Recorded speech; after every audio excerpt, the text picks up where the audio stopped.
اعوذ باللہ من الشیطان الرجیم بسم اللہ الرحمن الرحیم۔ ساری تعریفیں اللہ ہی کے لیے ہیں جو ساری کائنات کا رب ہے، پالنے والا ہے، خالق ہے، مالک ہے۔ وہی زندگی دیتا ہے، وہی موت دے گا، پھر وہی ہم کو زندہ کرے گا اور قیامت کے دن ہم سے حساب لے گا ہماری زندگی کا۔ اسی نے اپنی کتاب کے ذریعے سے بتایا کہ میں نے زندگی اور موت تمہاری آزمائش کے لیے رکھی ہے کہ کون اچھے کام کرتا ہے اور کون برے کام کرتا ہے۔ سلامتی ہو ان تمام اللہ کے نیک بندوں پر جو ہماری زبان میں رسول یا نبی کہلائے جاتے ہیں۔ اللہ تعالیٰ کی برکتیں اور رحمتیں ان پہ نازل ہوں۔ ہم دعا کرتے ہیں کہ تمام نبیوں پر اور خاص طور پہ محمد الرسول اللہ صلی اللہ علیہ وسلم پر اور آپ کے بعد آپ کی تعلیمات کو لے کے آگے چلنے والوں کے لیے بھی اللہ کی سلامتی کی ہم دعا کرتے ہیں، اور آپ کے بارے میں بھی ہم جو بھی سن رہے ہیں آپ کے لیے بھی ہم یہ دعا کرتے ہیں کہ اللہ تعالیٰ جو ہے آپ کو بھی سلامت رکھے۔ السلام علیکم ورحمۃ اللہ وبرکاتہ۔ اللہ کی رحمتیں بھی وہ برکتیں بھی۔ میں اللہ سے دعا کرتا ہوں کہ اللہ تعالیٰ مجھے اپنی حفاظت میں لے لے۔ یہ جو ویڈیو میں ریکارڈ کر رہا ہوں، میری زبان سے جو بھی نکلے وہ حق کی بات نکلے۔ اللہ تعالیٰ مجھے جذبات میں آنے کے باوجود بھی میری زبان پہ کنٹرول رکھنے کی مجھے طاقت عطا فرمائے، اور میرے منہ سے جو ہے کوئی ایسی بات نہ نکلے جو اللہ کو ناپسند ہو۔ اعوذ باللہ من الشیطان الرجیم۔ میں شروع کرتا ہوں اللہ کے نام سے، اللہ کے نام سے شروع کرتا ہوں جو بے انتہا مہربان اور نہایت رحم والا ہے۔ آج جس مسئلے میں بات کرنے والا ہوں، میرے ایک دوست نے مجھ سے پوچھا تھا کہ مجھے بھائی یہ بتائیے کہ کیا مرنے والا جو قبر میں دفن ہو جائے کیا وہ کوئی بات سن سکتا ہے مرنے کے بعد؟ تو میں نے سوچا جواب اگر میں آڈیو میں دے دوں تو شاید اتنا مطمئن بخش نہ ہو اور وہ بات وہیں کی وہیں رہ جائے، تو کیوں نہ میں اس مسئلے کو ویڈیو بنا کے ہمیشہ کے لیے ختم کر دوں۔ انشاءاللہ اس ویڈیو کے بعد آپ کو کبھی اس معاملے میں پریشان ہونے کی ضرورت نہیں رہے گی۔ میں عام لوگوں سے بھی مخاطب ہوں، میں ڈپلیکیٹ مولویوں سے بھی مخاطب ہوں، اچھے بڑے علماء سے بھی مخاطب ہوں جو صحیح کام کر رہے ہیں دین کا، لیکن اس مسئلے کو سمجھانے میں کہیں تھوڑی سی رعایت یا مروت یا حکمت سے کام لینے کی کوشش کرتے ہیں۔ بالکل دو ٹوک انداز میں بات کیجئے۔ مجھے اس سلسلے میں ایک ویڈیو انہوں نے بھیجا ہے، یہ صاحب کا ویڈیو ہے۔ سن رکھا ہے نا؟ آج آپ کو ایک نئی بات بتاتے ہیں، علماء کرام کو معلوم ہے، آپ کو بتا رہے ہیں۔ قبر میں 3 سوال ہوں گے۔ یہ حدیث بڑی توجہ سے سنیں، یہ اہل علم کے لیے اور اہل جو طالبان علم حدیث ہیں ان کے لیے۔ حضرت براء بن عازب، میں 3-4 حدیثیں بیان کروں گا۔ حضرت براء بن عازب، میں زیادہ ان کی تفصیل میں نہیں جاؤں گا، یہ صاحب کی ویڈیوز آپ کو فیس بک پر یوٹیوب پر بہت مل جائیں گی، اور آپ سمجھ ہی گئے ہوں گے یہاں سے میٹر کیا ہے کہ مرنے کے بعد کے جو 3 سوال ہیں، من ربو کا، کہ تیرا رب کون ہے، ما دینو کا،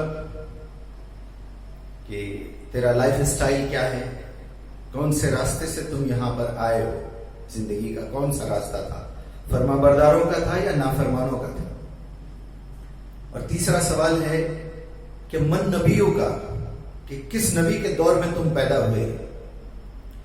یہ حدیث خود یہ مولانا کہہ رہے ہیں کہ یہ صرف ابو داؤد میں ہے، اور حدیثوں کی سب سے معتبر کتاب جو ہے وہ بخاری اور مسلم ہے، اور بخاری اور مسلم میں یہ حدیث ہے ہی نہیں۔ بخاری اور مسلم میں جو حدیث ہے وہ یہ ہے کہ تم کیا کہتے ہو اس شخص کے بارے میں کہ آپ صلی اللہ علیہ وسلم کو دکھایا جائے گا قبر میں، تو جو شخص نبی صلی اللہ علیہ وسلم کو دیکھ کے پہچان لے گا وہ ظاہر بات ہے وہ کامیاب ہوگا، یا پھر اس کے بارے میں اس کے بعد کیا رویہ اختیار کیا جائے گا اس کے ساتھ، اللہ تعالیٰ اس کے ساتھ کیا معاملہ کرے گا، اس کا علم اللہ ہی کو ہے۔ ایک چھوٹی سی بات انہوں نے کی ہے، اگر آپ کو چاہیے تو پھر آپ جو مردے قبر میں سنتے ہیں یا نہیں سنتے ہیں ٹائپ کر کے دیکھ لیجیے، آپ کو پتہ چل جائے گا۔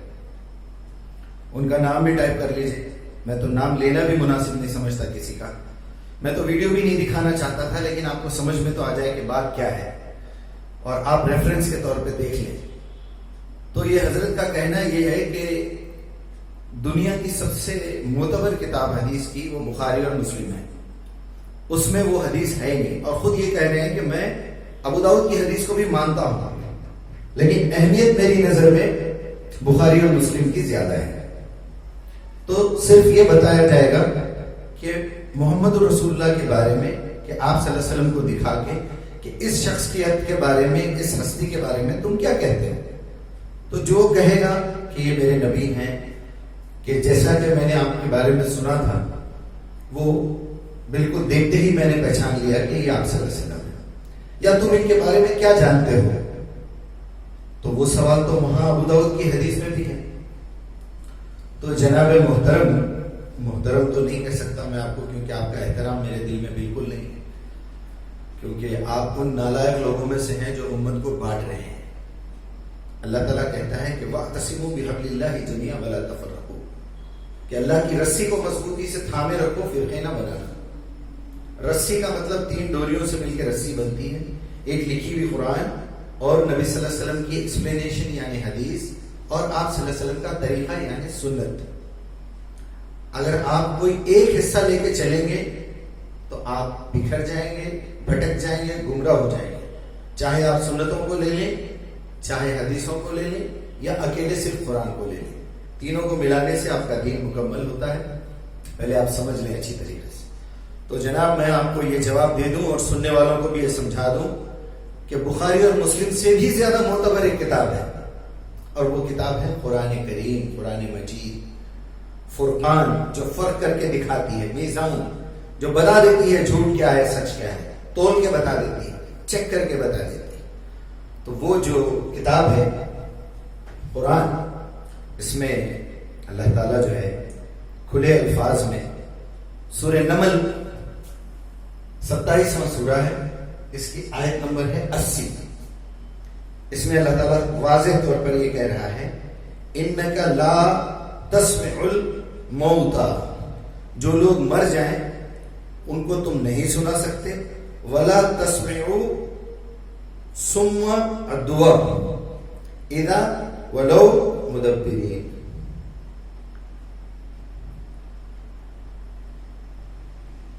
یہ سورہ نمل کی آیت ہے، آیت نمبر 80، اس کا ترجمہ میں پڑھ رہا ہوں۔ تم مردوں کو نہیں سنا سکتے، نہ ان بہروں تک اپنی پکار پہنچا سکتے ہو جو پیٹ پھیر کر بھاگ رہے ہوں۔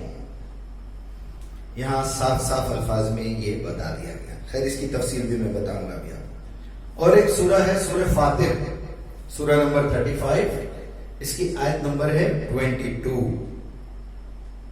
اس کا اردو ترجمہ ہے اور نہ زندے اور مردے مساوی ہیں، یعنی زندہ لوگ اور مردہ دونوں ایک جیسے نہیں ہو سکتے، اللہ جسے چاہتا ہے سنواتا ہے، یعنی بات صاف ہو گئی۔ مگر اے نبی صلی اللہ علیہ وسلم، تم ان لوگوں کو نہیں سنا سکتے جو قبروں میں مدفون ہیں۔ چلیے یہ ہو گئی جناب علی قرآن کی آیت۔ اب آپ اس میں سے تعویلیں نکالیں گے، آپ اس میں سے لمبا چوڑا کر کے کھینچنے کی کوشش کریں گے، براہ کرم قرآن کو قرآن رہنے دیجیے، اپنی شاعری کرنے کی ضرورت نہیں ہے۔ اب رہا مسئلہ حدیث کا، کہ جو احادیث میں آپ یہ کہہ رہے ہیں کہ مردے آنے والے لوگوں کے قدموں کی آہٹ بھی سنتے ہیں، کسی حدیث سے کسی نمبر سے آپ نے پروف کرنے کی کوشش کی کہ وہ کون ان کی قبر پہ آیا ہے اور کیا دعا کر کے گیا ہے، کیا پڑھ کے گیا ہے، سب کا پتہ چل جاتا ہے۔ اچھا تو بھائی صاحب میں آپ کو یہ بتا دوں کہ انسان کو اللہ تعالیٰ نے 2 چیزوں سے ملا کے بنایا ہے، ایک جسم ہے، ایک روح ہے۔ جسم کا سلسلہ نطفے کے ایک معمولی کیڑے سے شروع ہوتا ہے، جو ماں کے پیٹ میں بڑا ہوتے ہوتے جب وہ 5ویں مہینے میں آتا ہے تو اللہ تعالیٰ عالم ارواح سے ایک روح اس جسم میں ڈال دیتا ہے تو بچہ حرکت میں آتا ہے. تو یہاں سے اس کی زندگی شروع ہوتی ہے اور جب وہ ختم ہوتی ہے تو اس روح کو نکال کے عالم ارواح میں بھیج دیتا ہے, عالم برزخ میں, عالم ارواح سے عالم دنیا میں آئی ماں کے پیٹ میں اور برزخ میں چلی گئی. اب وہ برزخ کہاں ہے؟ کیا وہ اسی سرزمین پہ ہے یا آسمانوں میں ہے یا خود آپ کی جو قبر ہے جسم کی اس کے ساتھ ساتھ ایک قبر ہے روح کی, اس میں رکھی گئی ہے؟ اس کا علم اللہ کے پاس ہے. اس بارے میں کوئی نہ تو کتاب میں کوئی بات لکھی ہوئی ہے اللہ کی, نہ حدیث میں کوئی ڈیٹیل ہے کہ وہ عالم ارواح جو ہے وہ کس جگہ پہ ہے جہاں اس کو ایک کھڑکی جنت کی اور کھڑکی دوزخ کی دکھائی جاتی ہے. یہ ڈیٹیل تو آپ جانتے ہی ہوں گے. تو بھائی صاحب یہ جسم میں روح واپس نہیں آتی ہے, ورنہ آئے گی تو آپ کے دادا جان اور آپ کے ابا جان اٹھ کے بیٹھ جائیں گے قبر میں سے. سمجھ گئے آپ؟ یہ بدتمیزی چھوڑ دیجئے, یہ جہالت چھوڑ دیجئے اور معصوم لوگوں کو, معصوم تو نہیں کہنا چاہیے, بھولے بھالے جاہل جو بیٹھ کے آپ کے سامنے نعرے لگا رہے ہیں نا, ان نالائقوں کو یہ سمجھائیے اور ان کو بھی جہنم کی آگ سے بچائیے. اور آپ ان کے اس لیے کچھ بھی نہیں کر سکتے قیامت کے دن, کیونکہ آپ خود جہنم میں جا رہے ہیں تو آپ کا دامن پکڑنے والے بھی جہنم میں جائیں گے. چلیے میں اس طرف جانا نہیں چاہ رہا ہوں, ورنہ تو ایسے لوگوں کا جواب دینا اور ایسے لوگوں کا ذکر کرنا, ایسے لوگوں کی بات کرنا ہی ایک عقل مند مومن کی شان کے خلاف ہے. سمجھ گئے آپ؟ چلیے اب چونکہ بھولے بھالے سیدھے سادے لوگ جاہل آپ کے پیچھے لگ رہے ہیں, بڑے نعرے لگا رہے ہیں, نعرے حیدری, نعرے رسالت و نعرے فلاں, نالائق لوگ, آپ تھوڑا سا سوچئے سمجھیے, اللہ سے دعا کریے, اللہ کی کتاب پڑھیے. اب رہا مسئلہ, میں نے کچھ پوائنٹس نوٹ کیے ہیں. قرآن سے زیادہ سچی کوئی کتاب نہیں ہے. پوائنٹ نمبر 2 یہ ہے کہ کیا کوئی انسان یہ چیلنج کر سکتا ہے کہ بخاری ہو یا مسلم ہو, ابو داؤد, ترمذی, نسائی پورا سے آ سکتا, یا امام بخاری کے علاوہ امام ابو حنیفہ, شافعی, مالکی, حنبلی یا ابن کثیر, یا اب تک کے جتنے ائمہ آئے ہیں ہمارے پاس 200-250 کی کچھ لسٹ ہے 1400 سال میں. اور یہ کوئی اسکول کا سرٹیفکیٹ نہیں ہے کہ کوئی آدمی کو آپ امام کا فتویٰ دے دیں, کسی کو جو ہے شہید کا دے دیں, کسی کو رضی اللہ عنہ کہہ دیں. ذرا سمجھ جائیے, یہ کوئی مذاق نہیں ہے, سوچنے سمجھنے کی بات ہے. تو کیا یہ کوئی محدث یا کوئی عالم یا کوئی امام یہ چیلنج کر سکتا ہے کہ جو ہے میں نے ساری نبی صلی اللہ علیہ وسلم کی زندگی اور آپ صلی اللہ علیہ وسلم کی ساری احادیث کو میری کتاب میں جمع کر لیا ہے؟ دنیا کا کوئی امام یہ چیلنج نہیں کر سکتا. تو جناب علی, اگر ابو داؤد میں وہ حدیث ہے جس میں وہ 3 سوال ہیں کہ من ربک, ما دینک, من نبیک, تو وہ ساری دنیا کے انسانوں کے لیے ہے, وہ صرف مسلمانوں کے لیے نہیں. اب رہا یہ بخاری کی حدیث کہ مسلمانوں سے صرف یہ پوچھا جائے گا کہ اس شخصیت کے بارے میں تمہارا کیا ارادہ ہے, کیا خیال ہے, کیا تمہارے خیالات ہیں, وہ اظہار کرو.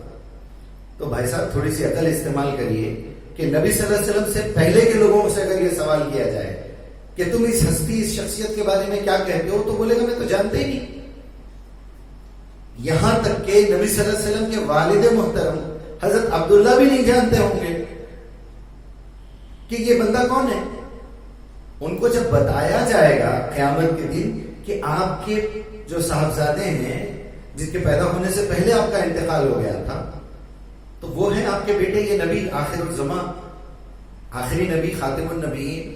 اور ہمارے نبی کی شان بڑھانے کے لیے ہمیں کچھ زیادہ جو ہے چاپلوسی کرنے کی اور شان بگاڑنے کی ضرورت نہیں ہے. اللہ کے نبی کی زبان مبارک سے نکلا ہوا کلام خیر الحدیث کتاب اللہ ہی کافی ہے. پوری اللہ کی کتاب جب ہم پڑھتے ہیں تو ہمارے دل سے, ہمارے روح سے اللہ کے نبی کے لیے رحمتوں کی دعائیں نکلتی ہیں. اللہم صلی علی محمد وعلی آل محمد واصحابہ. تو آپ کو کیا پتا ہم اللہ کے نبی سے کتنی محبت کرتے ہیں. یہ ہاتھ چومنے والے اور یہ جو شان بگاڑنے والے اور نعرے لگانے والے تم جیسے منافق تو بہت دیکھے. عبداللہ بن ابی جو ہے نبی صلی اللہ علیہ وسلم کے مسجد میں داخل ہونے کے بعد اسی طرح چیختا تھا, اور تم جیسے نالائق اور چیخ کے پکار کے بات کرنے والے, تمہاری مثال تو اللہ تعالیٰ نے گدھے کی دی ہے قرآن میں. خیر, پھر تمہارا بات کرنا تمہارے بارے میں بیکار ہے. پھر حدیث کے پیریڈ کا تھوڑا ذکر کرو کہ کس ٹائم کے اوپر کس صحابی نے کس سچویشن میں کیا بات پوچھی ہے آپ صلی اللہ علیہ وسلم سے. اور یہ جو نالائقی کی باتیں کرتے ہیں نا تم لوگ, تو ذرا تھوڑا شرم تو کرو, تھوڑی سی شرم تو آنی چاہیے آپ کو. یار کم سے کم 2 رکعت نماز پڑھ کے سجدہ کر کے دعا کرو اللہ سے کہ یا اللہ میں تو اب تک اس بات پہ جو چل رہا ہوں, جس عقیدے پہ تم نے چیلنج کیا ہے کہ میں اپنا عقیدہ بدل دوں گا, اس لیے تم نے چیلنج کیا ہے کہ تمہارا عقیدہ ہے ہی غلط. ورنہ ایک مومن کبھی نہیں کہہ سکتا کہ میں اپنا عقیدہ بدل دوں گا. اس کا مطلب تم نہ سچے دل سے ایمان لائے ہو نہ تم مسلمان ہو.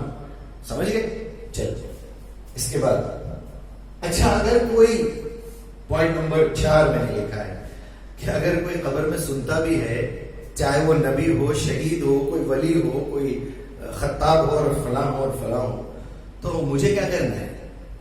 میں تمہاری طرح بھکاری نہیں ہوں جو قبروں کے اوپر جا کے میں بھیک مانگوں گا. ہم تو وہ ہیں جو اس دنیا سے جو جا چکے ہیں ان کے لیے دعائیں مغفرت کرتے ہیں. ہم ان کے لیے اللہ سے رحمتیں مانگتے ہیں. ہم ان سے یہ مانگتے ہیں کہ اللہ یا اللہ ان سے جو خطائیں ہوئی ہیں ان خطاؤں سے تو درگزر فرما, اور وہ بھی ان کے بارے میں جن کے بارے میں ہم یہ جانتے ہیں کہ ان کی رپورٹ پوری اچھی رہی ہے. ہم نالائقوں, مشرکوں اور منافقوں کے لیے دعائیں نہیں کرتے. یہ تو اللہ تعالیٰ کے کیس میں, اللہ تعالیٰ کے معاملے میں ڈسٹرب کرنے والی بات ہے. جس طرح آپ ایک چور بٹے باز کو جو ہے محلے کے گنڈے کو کمشنر آفس پہ لے کے جائیں اور کمشنر سے اس کی یہ سفارش کریں کہ سر آپ اس کو جو ہے یا کورٹ میں جج کے پاس لے کے جاؤں میں اور بولوں کہ آپ نے اس کو جو ہے 3 سال قید بامشقت کی سزا دی ہے کہ میں بہت نیک شریف آدمی ہوں اور میں ان کی سفارش لے کے آیا ہوں, تو جج کہے گا تمہیں شرم نہیں آتی, تم کس کی فائل لے کے آئے ہو اور کس کا کیس میرے پاس لے کے آئے, تم جانتے ہو اس کو کون ہے؟ اسی بات کو آیت الکرسی میں اللہ نے فرمایا ہے کہ منزل الذی یشفع عنده الا باذنہ یعلم ما بین ایدیہم وما خلفہم ولا یحیطون بشیء من علمہ الا بما شاء. تم کیا جانتے کیا ہو؟ اللہ کے علم میں جو ہے اللہ تمہیں اتنا ہی علم دیتا ہے جتنا وہ چاہتا ہے دینے کے لیے, اور اللہ جس کے بارے میں اجازت دے گا, انبیاء بھی جو ہے نا اسی کی سفارش کر سکتے ہیں, بغیر اللہ کی مرضی کے کوئی کسی کی سفارش نہیں کر سکتا. یہ دماغ سے کیڑے نکال دیجئے, عمل کریے, سچ بولنا سیکھیے اور یہ چیخنا چھوڑ دیجئے. کتوں کی طرح, گدھوں کی طرح چیخنا چھوڑ دیجئے. شرم آنی چاہیے آپ کو. اور پھر جو لوگ قبروں پہ جا کے, درگاہوں پہ جا کے یا پھر کہیں بھی کسی بھی جگہ پہ جا کے جو پکارتے ہیں, تم لوگ کیا پکارتے ہو؟ شرم نہیں آتی؟ اللہ کہہ رہا ہے نحنو اقرب الیہ من حبل الورید الیہ من حبل الورید, ہم تو تمہاری شہرت سے زیادہ قریب ہیں. اذا سألک عبادی انی قل انی قریب. اے محمد صلی اللہ علیہ وسلم, جب میرے بندے میرے متعلق پوچھے تو ان سے کہو کہ میں تمہارے قریب ہوں, فوراً تمہاری دعاؤں کو سنتا ہوں, قبول کرتا ہوں. میرے قبول کرنے کے طریقے الگ الگ ہیں. یا تو تمہاری بات کو فوراً مان لیتا ہوں, یا اس سے اچھا دے دیتا ہوں, یا کوئی بلا ٹال دیتا ہوں, یا قیامت کے لیے ادھار کے طور پہ میرے پاس رکھ لیتا ہوں, جس کے بارے میں آپ صلی اللہ علیہ وسلم نے فرمایا کہ قیامت کے دن ہر شخص یہ کہے گا کہ کاش میری دنیا میں کوئی دعا قبول نہ ہوتی. اور پھر تمہاری دعائیں ہیں ہی 3 گھٹیا قسم کی, چلر. یا تو تم لوگ پیسوں کی دعا کرتے ہو, یا پھر بیماری کا علاج مانگتے ہو, یا اولاد مانگتے ہو. تمہارے پاس چوتھی دعا ہے کیا؟ اللہ سے تو ہدایت کی دعا مانگنی چاہیے. اللہ سے تو ہدایت مانگنی چاہیے کہ اللہ صحیح کیا ہے, غلط کیا ہے. تم تو اپنے باپ دادا اور اپنے جو کفار سے جو تمہارا رشتہ چلے آ رہا ہے اور جو منافقین کی اولاد ہو, تم تو اپنے باپ دادا کی دم پکڑ کے چلنے والے ہو. تم تو جھوٹے قصے, جھوٹے کہانیوں کے پیچھے چلنے والے ہو. تمہاری حیثیت کیا ہے؟ تم اس کے علاوہ مانگے گے کیا؟ اور تو ہمیں کسی قبر والے سے, چاہے وہ زندہ ہو یا مردہ, ہمیں کچھ نہیں کرنا ہے بھائی. ایک جگہ پہ اللہ تعالیٰ بتا رہا ہے سورہ بقرہ کی آیت نمبر 155 میں کہ جو لوگ اللہ کی راہ میں مارے جائیں انہیں مردہ نہ کہو. مر گیا مت بولو, شہید ہوا بولو. جس طرح ایکسیڈنٹ ہوا بولو, بیماری سے مرا بولو, مرڈر ہو کے مرا بولو, اسی طرح یہ بولو کہ یہ شخص اللہ کی راہ میں لڑتے لڑتے جان لیا ہے تو لہذا وہ شہید ہے. اس کے بعد بھی اللہ تعالیٰ یہ کہہ رہا ہے کہ وہ ان کی روح عالم برزخ میں زندہ ہے, ان کو ہم پلوں سے رزق دیتے ہیں.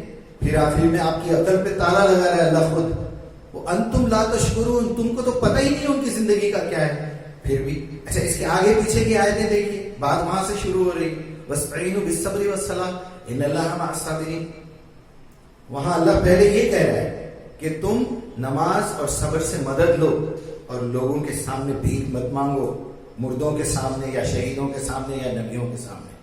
مانگنا ہو تو مجھے سے مانگو. تو ذرا اپنا خیال کریے.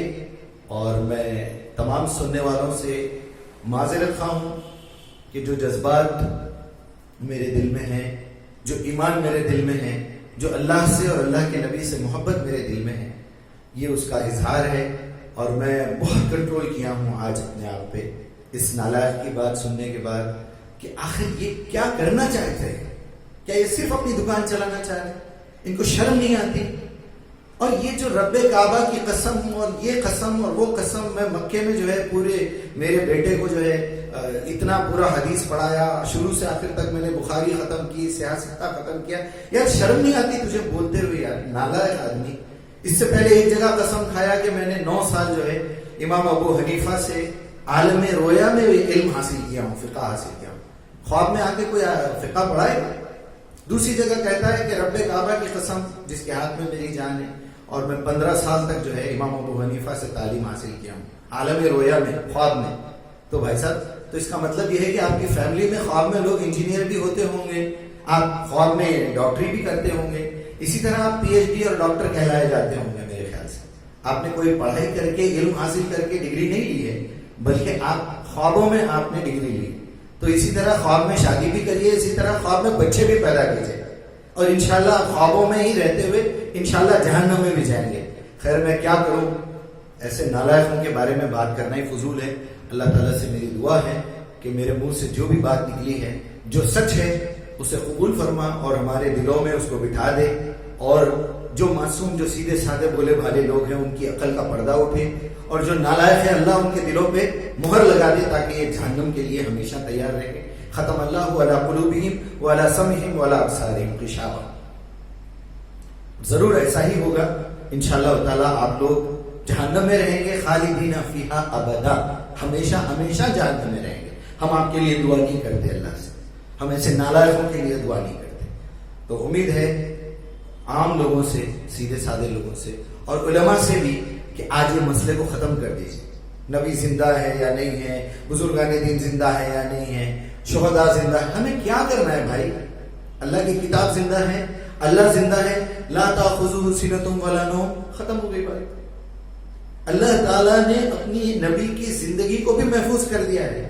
انا نحن نزلنا الذکر وانا لہ لحافظون. میں نے اس کتاب کو نازل کیا، اسی کی میں حفاظت کروں گا، اور اس کے بھیجے جانے والے نبی کی زندگی کی تاریخ بھی پوری پوری محفوظ کر دوں گا، تاریخ لکھنے والوں کی زندگی بھی محفوظ کر دوں گا. آج بتائیے